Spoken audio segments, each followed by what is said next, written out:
सबसे पहले आज हम बात कर लेते हैं सेट बी का।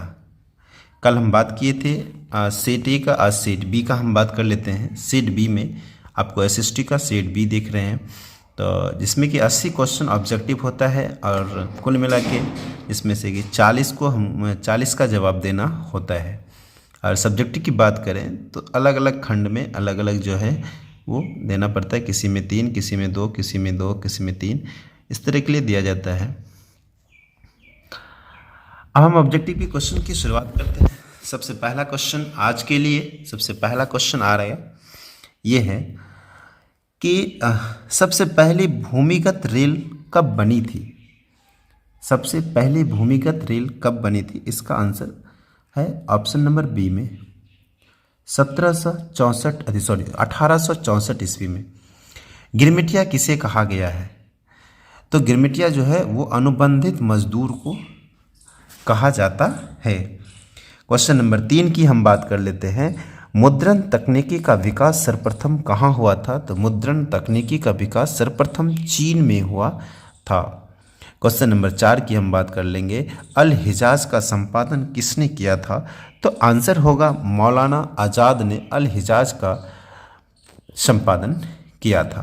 क्वेश्चन नंबर 5 की हम बात कर ले। इटली के एकीकरण में निम्न में से किसका संबंध नहीं है, तो इटली का एकीकरण में बिस्मार्क का कोई लेना देना नहीं है। बाद बाकी मेजनी, काबूल और गेरिबाल्डी इटली के एकीकरण में बहुत ही इसका महत्वपूर्ण योगदान है। क्वेश्चन नंबर 6 की हम बात कर लेते हैं। सन 1870 ईस्वी में फ्रांस और प्रशा के बीच युद्ध कहाँ हुआ था, तो इसका आंसर होगा 1870 में सेडान नामक जगह पर 1870 में फ्रांस और प्रशा के बीच जो है वो युद्ध हुआ था। क्वेश्चन नंबर 7 की हम लोग बात कर लेते हैं, तो 7 में है वॉर एंड पीस किसकी रचना है, आंसर होगा टॉल्स्टॉय की रचना है war and peace. Question number 8 की बात कर लेते हैं। वियतनाम में टोकिन फ्री स्कूल की स्थापना कब हुई थी, तो आंसर होगा 1908 ईस्वी में टोकिन फ्री नामक स्कूल की स्थापना हुई थी। रंपा विद्रोह कब हुआ था, आंसर होगा 1916 ईस्वी में। 1916 ईस्वी में रंपा विद्रोह हुआ था।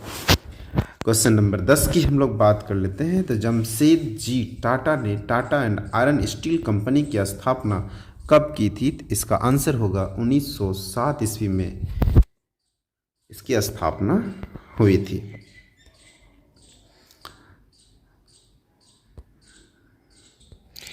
क्वेश्चन नंबर हम लोग 11 की बात कर लेते हैं। बाजार का स्वरूप विश्वव्यापी किस क्रांति के बाद हुआ था, तो आंसर होगा इसका औद्योगिक क्रांति के बाद बाजार का स्वरूप विश्वव्यापी हो गया था।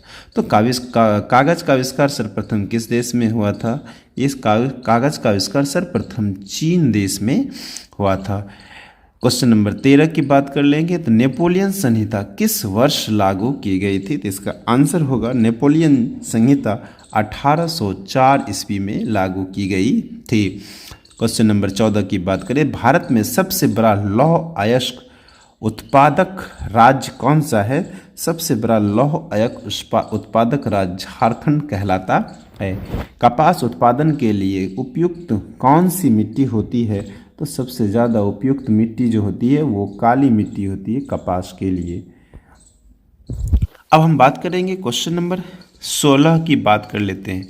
क्वेश्चन नंबर 16 में तो बॉक्साइट का उपयोग किस उद्योग में होता है, बॉक्साइट का उपयोग जो है वो जूट में नहीं हो सकता है, तो सबसे इसका जो बॉक्साइट का उपयोग होता है वो एल्युमिनियम में होता है। बॉक्साइट का उपयोग एल्युमिनियम उद्योग में होता है।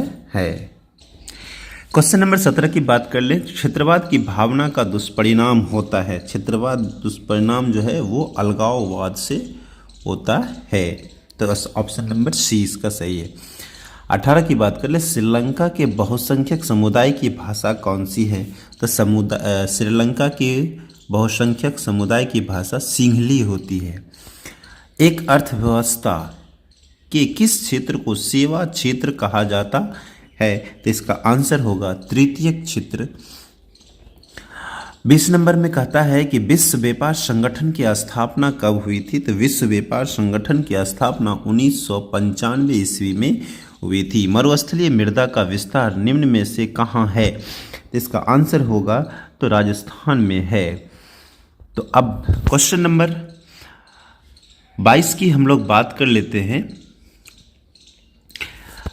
22 नंबर में कहता है कर्णदेश के बांधों को किसने भारत का मंदिर कहा है। तो आंसर होगा पंडित नेहरू ने इसे कहा था। इनमें से कौन सा ऐसा जीव है जो केवल भारत में ही पाया जाता है, बताइए। घड़ियाल, व्हेल, डॉल्फिन, कछुआ। तो इसका आंसर होगा घड़ियाल। घड़ियाल जो है सिर्फ और सिर्फ भारत में ही पाया जाता है। तो यूरेनियम का प्रमुख उत्पादक स्थल कहाँ है। तो इसका आंसर होगा जादूगोड़ा। इसका आंसर है ऑप्शन नंबर डी, जादूगोड़ा।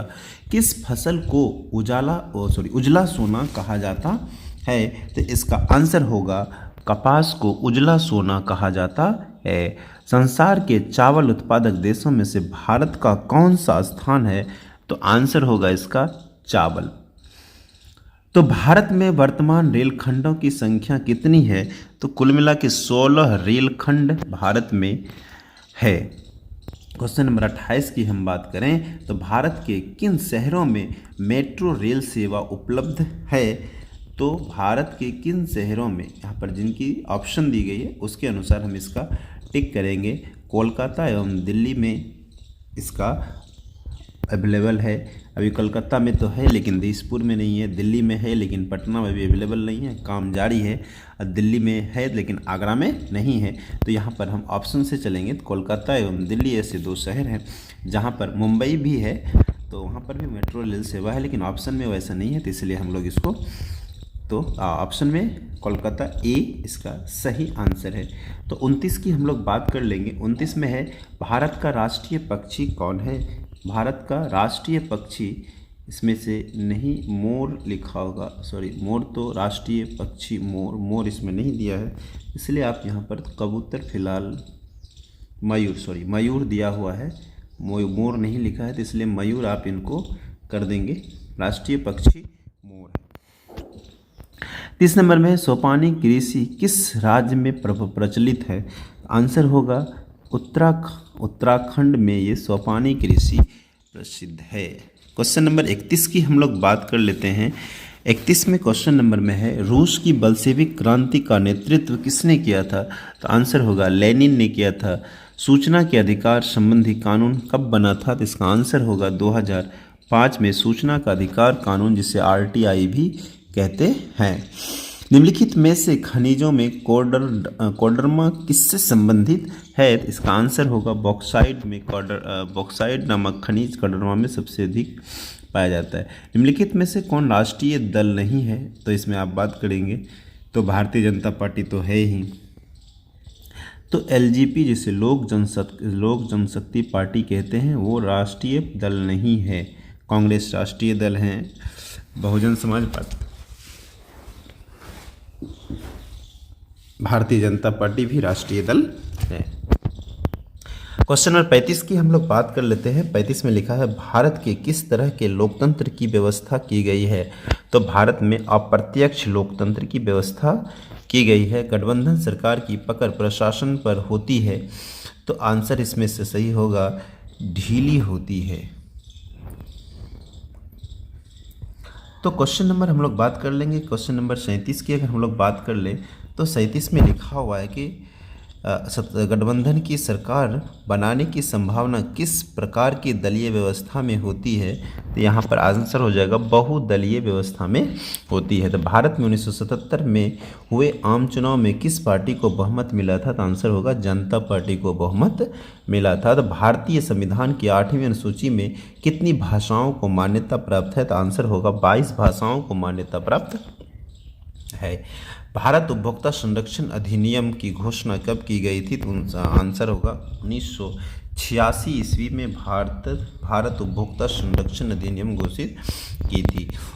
सन 1908 और 9 के अनुसार भारत की औसतन प्रति व्यक्ति आय कितनी थी। आंसर होगा 25,494 रुपया प्रति व्यक्ति आय थी सन 1908 2008 और 2009 के अनुसार बात कर लेते हैं। 42 नंबर में कहता है कि आधुनिक युग की प्रगति का श्रेय मुद्रा को ही है, यह कथन किसकी है? तो यह कथन प्राउथर की है। अब हम बात कर लेते हैं एटीएम के द्वारा पैसे निकालने व जमा किए जा सकते हैं। तो इसमें 24 घंटा एटीएम के द्वारा हम लोग पैसा निकाल सकते हैं, पैसा जमा कर सकते हैं। आउटसोर्सिंग का सर्व प्रमुख क्षेत्र है, आंसर होगा भारत, और ISI चिन्ह अंकित किया जाता है 1500 उत्पादों में। 1500 ऐसे उत्पाद हैं जिनमें ISI चिन्ह अंकित किए जाते हैं। चलिए क्वेश्चन नंबर 46 की हम बात कर लेते हैं। अंतर्राष्ट्रीय व्यापार संबंधी नियमों का निर्धारण करने वाली संस्था कौन सी है? तो आंसर होगा IMF। ऑप्शन नंबर बी इसका सही जवाब है। 26 दिसंबर 2004 को विश्व के किस हिस्से में भयंकर सुनामी आया था? तो इसका आंसर होगा बंगाल की खाड़ी में 26 दिसंबर 2004 को भूकंप आया था। 48 नंबर की बात कर ले, निम्नलिखित में से किस नदी को बिहार का शोक कहा जाता है? तो इसमें आंसर होगा बिहार की शोक कोसी को कहा जाता है। तो बिस्मार्क निम्न में से क्या था? तो कहता है कवि थे या नाटककार थे या संगीतज्ञ थे या कूटनीतिज्ञ थे? तो आंसर होगा कूटनीतिज्ञ थे। लेनिन की मृत्यु कब हुई? तो 1924 ईस्वी में लेनिन की मृत्यु हुई है। क्वेश्चन नंबर 51 की हम लोग बात कर लेते हैं। G8 की स्थापना कब हुई थी? तो आंसर होगा G8 की स्थापना कब हुई थी? तो 1975 ईस्वी में G8 की स्थापना हुई थी। मुंबई में पहली आधुनिक सूती वस्त्र का मिल किस कारण स्थापित हुआ था? इसके पीछे रीजन क्या था, कारण क्या था? तो कारण ये था कि भारत में कपास की उपलब्धता बहुत ज़्यादा था। कपास यहाँ से लेकर लोग पहले ब्रिटेन ले जाते थे और अलग अलग देशों में भेजा जाता था, वहाँ से कपड़ा बन के तैयार होकर आता था, जिसमें कि ज़्यादा से ज़्यादा खर्च आता था। तो इसीलिए ब्रिटिश ने क्या किया, उन्होंने भारत में एक सूती वस्त्र मिल का ही स्थापना कर दी। तो हम बात करेंगे 53 नंबर में, संसार की सबसे ऊंची सड़क कहाँ है? तो आंसर होगा इसका लद्दाख से पामीर तक सबसे ऊंची सड़क पाया जाता है, ऑप्शन नंबर बी में। हम लोग बात कर लेंगे भारत का नारियल प्रदेश किसे कहा जाता है? तो सबसे ज़्यादा नारियल जो है वो कर्नाटक में होता है, ऑप्शन नंबर बी। तो भारत में गणतांत्रिक संविधान को कब अंगीकार किया गया था? तो आंसर होगा 26 जनवरी 1950 को अंगीकार यानी लागू किया गया था। हालांकि बनकर ये 26 नवंबर 1949 को ही तैयार हो गया था। अगर पूछेगा कि भारतीय संविधान कब बनकर तैयार हो गया था? 26 नवंबर 1950 को बनके तैयार था। नगर निगम, क्वेश्चन नंबर 56 की बात करें तो नगर निगम के निर्वाचित प्रधान को क्या कहा जाता है? तो नगर निगम के निर्वाचित पदाधिकारी को महापौर कहा जाता है। बिहार में आर्थिक पिछड़ेपन का प्रमुख कारण क्या था? तो क्वेश्चन नंबर हम लोग 57 की बात कर रहे हैं। पिछड़ेपन का प्रमुख कारण है भारत में ये सभी जो है, भारत में कौन कौन? जनसंख्या में तीव्र वृद्धि, कृषि पर अत्यधिक जनभार यानी ज़्यादा से ज़्यादा लोगों पर कृषि का निर्भर होना, बाढ़ और सूखा का प्रकोप होना, ये सभी कारण है भारत का पिछड़ेपन का। क्वेश्चन नंबर 58 की बात कर ले हम लोग, तो मैकलेगन समिति कब बनाई गई थी? तो इसका आंसर होगा 1914 ईस्वी में इसकी समिति बनाई गई थी। और स्पिनिंग जेनी का आविष्कार 1770 में हुई थी। और क्वेश्चन नंबर 60 की हम बात करें, इसमें से कौन निम्न जातीय आंदोलन के प्रेरणा का थे? आंसर होगा ज्योतिबा फूले। तो क्वेश्चन नंबर 60। अब 61 की हम लोग बात कर लेते हैं। क्वेश्चन नंबर 61 की हम लोग बात कर लेते हैं। तो 61 में क्वेश्चन नंबर कहते हैं भारतीय राष्ट्रीय कांग्रेस की स्थापना किसने की थी? तो सभी जानते हैं A.O. ह्यूम ने भारतीय राष्ट्रीय कांग्रेस की स्थापना 1885 ईस्वी में की थी। बलशेविक क्रांति कब हुई थी? नवंबर 1917 ईस्वी में हुई थी। और वैज्ञानिक समाजवाद का प्रतिपादन किसने किया था? तो आंसर होगा इसका कार्ल मार्क्स ने वैज्ञानिक समाजवाद का प्रतिपादन किया था। भारत में राष्ट्रीय आय की गणना कौन करता है? तो आंसर हो जाएगा केंद्रीय सांख्यिकी संगठक ने इसकी गणना करता है। तो तिनकठिया प्रणाली लागू हुआ था तो किस पर लागू हुआ था? तो आप बात कीजिए किस पर हुआ था? तो किसानों पर इसकी तिनकठिया प्रणाली लागू की गई थी। तो 65 हो गया। 66 की हम बात कर लेते हैं। तो क्वेश्चन नंबर 66 में कहता है कि भारतीय कम्युनिस्ट पार्टी की स्थापना किसने की थी? भारतीय कम्युनिस्ट पार्टी की स्थापना M.N. रॉय ने किया था। क्वेश्चन नंबर 66 में है। 67 की बात कर लेते हैं कि पटना में गोलघर का निर्माण किस वर्ष हुआ था? तो पटना में गोलघर के निर्माण 1786 ईस्वी में किया गया था। Option number C. प्राकृतिक गैस किस खनिज के साथ पाया जाता है? तो इसका आंसर होगा पेट्रोलियम खनिज के साथ पेट्रोलियम गैस भी पाया जाता है, यानी प्राकृतिक गैस भी पाया जाता है। भारत की अर्थव्यवस्था का मुख्य आधार क्या है? तो भारत की अर्थव्यवस्था का मुख्य आधार कृषि है। सिंदरी कहाँ स्थित है? तो पश्चिम बंगाल में है या झारखंड में है या छत्तीसगढ़ में है या फिर उड़ीसा में है? तो आप बात करेंगे सिंदरी जो है वो झारखंड में स्थित है। ऑप्शन नंबर बी सही है। तो क्वेश्चन नंबर 71 की हम लोग बात कर ले कि भारतीय संविधान द्वारा मान्य भारतीय भाषाओं की संख्या कितनी है? तो भारत में कुल मिला के 22 भाषाओं को मान्यता दिया गया है। क्वेश्चन नंबर 72 की हम बात करें संपूर्ण देश में चुनाव कार्य संपन्न कराने वाली कौन सी संस्था है? तो भारतीय निर्वाचन आयोग संपूर्ण भारत में चुनाव का काम इलेक्शन कराने का काम करता है।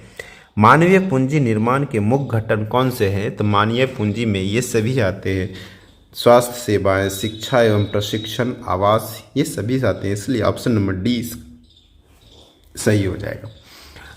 नई आर्थिक नीति में किसे सम्मिलित किया गया है? तो ऑप्शन है उदारीकरण, वैश्वीकरण, निजीकरण। तो आंसर होगा इनमें से सभी, इन सभी को नई आर्थिक नीति में सम्मिलित किया गया है। क्वेश्चन नंबर 75 की हम बात कर ले, वल्लभ भाई पटेल को सरदार की उपाधि किस किसान आंदोलन के दौरान दी गई?